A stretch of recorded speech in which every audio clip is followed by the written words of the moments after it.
امت مسلمہ کے جو حکمران طبقہ ہے اس کی جو خاموشی ہے، بلا شبہ سخت نااہل، بزدل، مفاد پرست اور ایک عیاشی کی زندگی کے ہلے ہوئے حکمران ہیں۔ لیکن رہائش کے حوالے سے چونکہ اسلام آباد میں رہائش آپ کو پتہ ہے بہت مہنگی بھی ہے اور لوگ آنا بھی چاہ رہے ہیں، تو آیا کہ دربار عالیہ کی طرف سے یا انتظامیہ دربار عالیہ کی طرف سے کوئی ایسی انتظامات رہائش کے حوالے سے موجود ہیں یا نہیں؟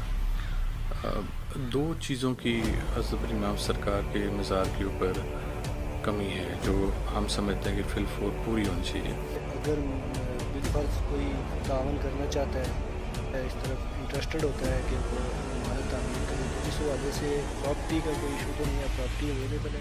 لیکن دربار شریف کے پاس ایک بہت بڑا احاطہ موجود ہے، اس کے پاس اتنی جگہ موجود ہے کہ وہاں پر کنسٹرکشن کی جا سکتی ہے۔